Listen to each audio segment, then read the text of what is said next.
What actually is the One Ring? What powers does it have other than turning people invisible?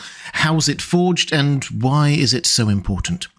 Hi everyone, this is Robert. Welcome to Deep Geek. On this channel we cover Tolkien's Legendarium in full, as well as other great fantasy worlds like A Song of Ice and Fire and The Witcher. Welcome. The One Ring is the main focus of The Lord of the Rings and is set up as being the one artifact whose ownership determines the fate of all Middle-earth. But other than making people invisible and giving them a kind of view of the astral plane, and obviously turning people greedy, we never actually see why or how it's so powerful. So what is the One Ring, and what makes it so important? Let's start with the history.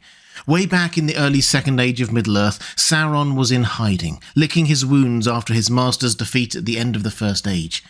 The extent to which he briefly repented is a matter of debate. I did another video on that if you're interested. But in any event, by around the year 500 of the Second Age, he had become convinced that the Valar had abandoned Middle-earth, and that he was the best person to reintroduce a little bit of order. He was self-aware enough to know that not everyone would see it that way, particularly the elves, so he had to find a way of controlling them. And after a long time, he emerged into the world with a master plan. A slow-burning master plan, it has to be said, but a master plan nonetheless. Sauron is patient, if little else positive. He re-entered society in disguise as Anatar, meaning the Lord of Gifts, an emissary of the Valar, and tried to ingratiate himself with the elves. We read in the Silmarillion that Gil-galads and Elrond doubted him and his fair seeming, and though they knew not who in truth he was, they would not admit him to that land. But elsewhere, the elves received him gladly. In particular, he was welcomed into Eregion by Celebrimbor, the great smith, who was eager to learn what Anatar could teach him.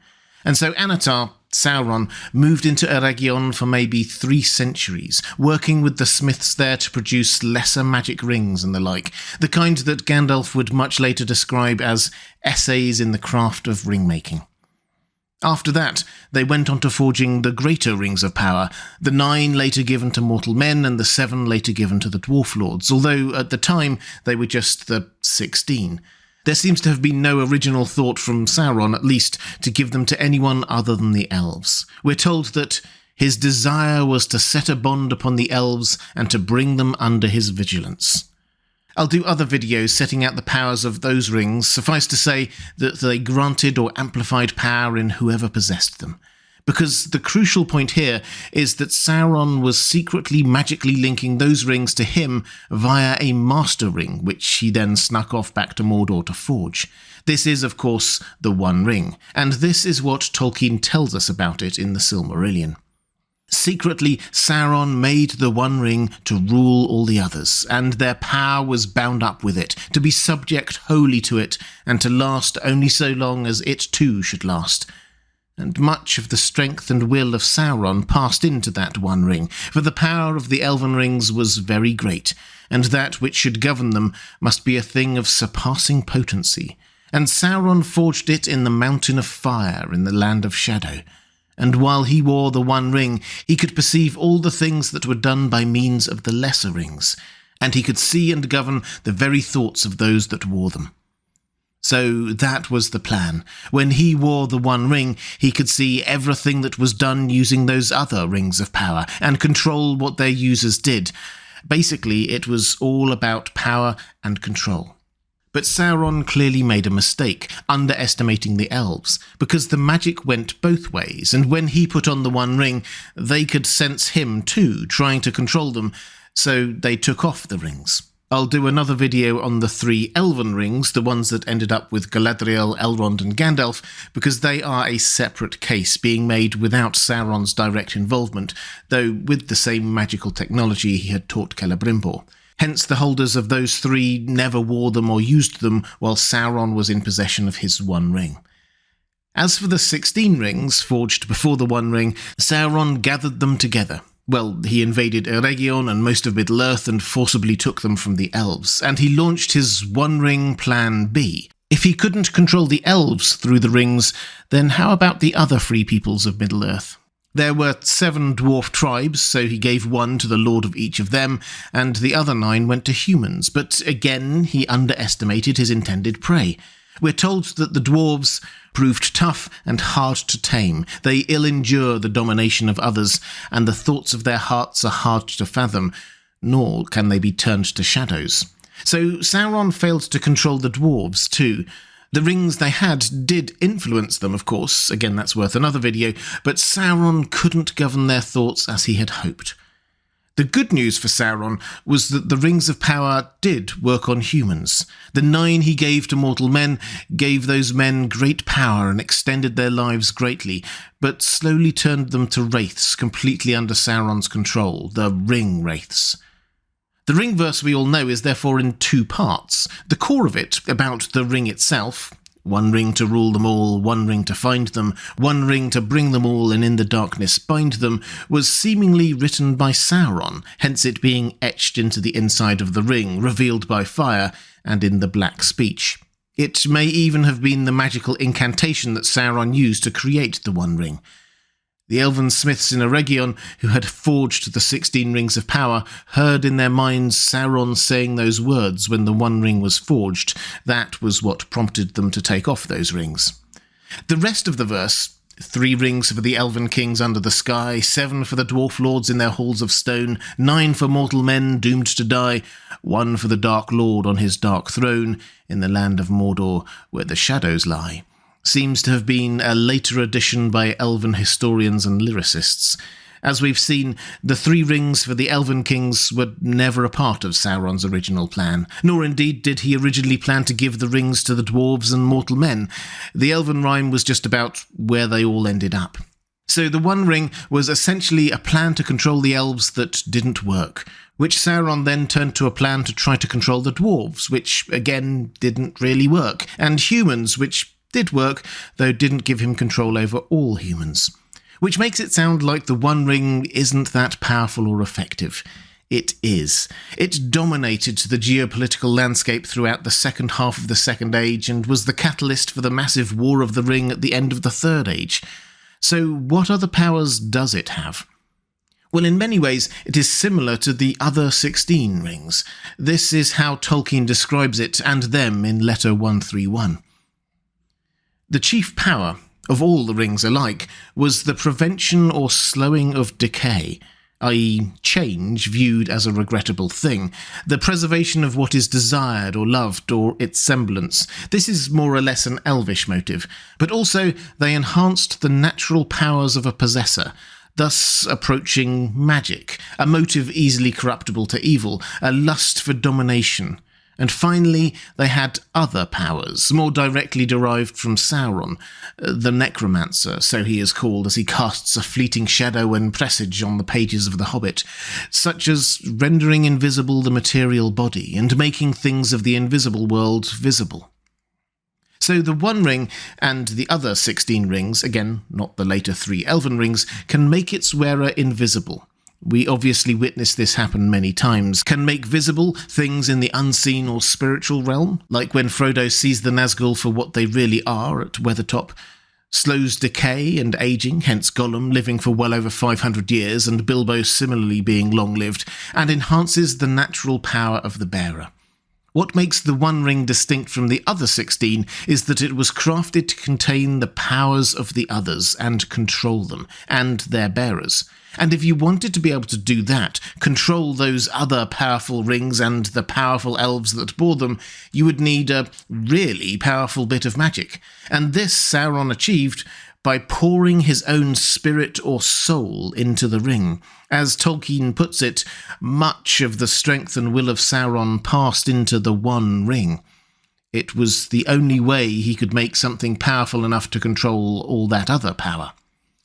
To modern readers, a reasonable approximation to help us understand is that it's a bit like a Horcrux from Harry Potter, putting a part of your soul into an inanimate object, but more so. The 1 ring is not just a backup policy to ensure Sauron can stay alive if someone kills his mortal body. Sauron doesn't need that. He's a Maiar. He's already immortal. This is putting his life essence and his power into something to give it the power to dominate others. Tolkien goes on in that Letter 131 to explain this. Sauron, he says, let a great part of his own inherent power pass into the One Ring. While he wore it, his power on Earth was actually enhanced, and even if he did not wear it, that power existed and was in rapport with himself. He was not diminished, unless some other seized it and became possessed of it. If that happened, the new possessor could, if sufficiently strong and heroic by nature, challenge Sauron, become master of all that he had learned or done since the making of the One Ring, and so overthrow him and usurp his place.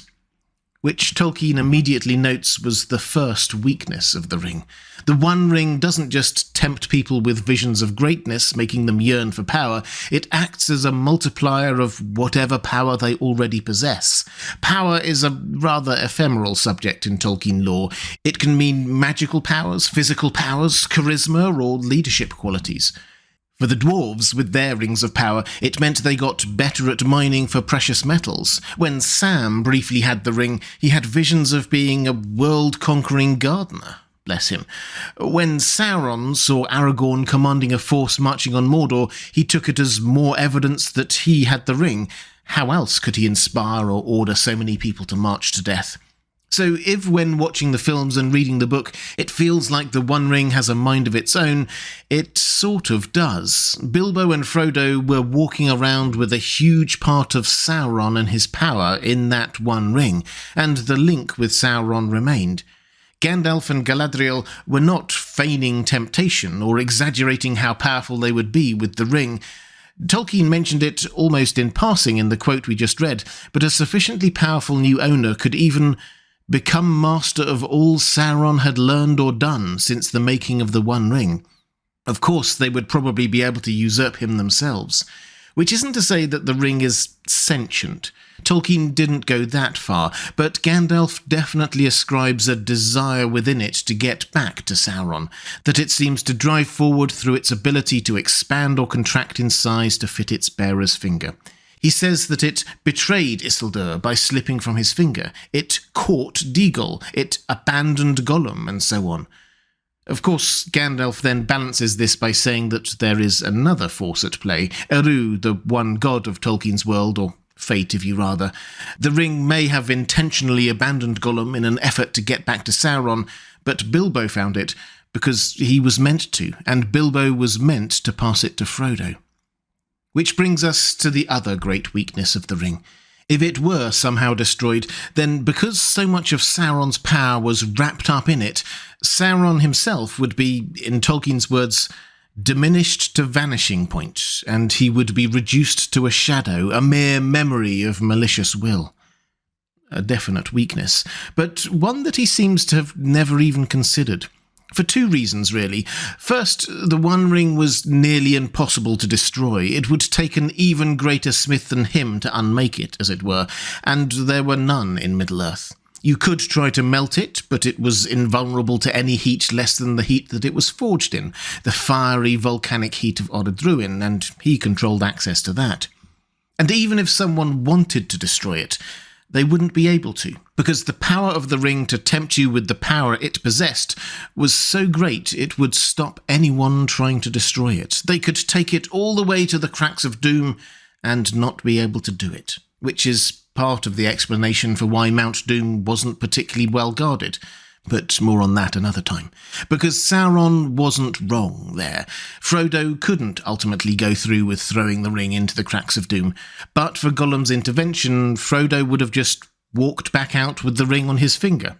But for Gollum, or fate, or Eru. Ultimately, the One Ring was powerful because it magnified power that was already there.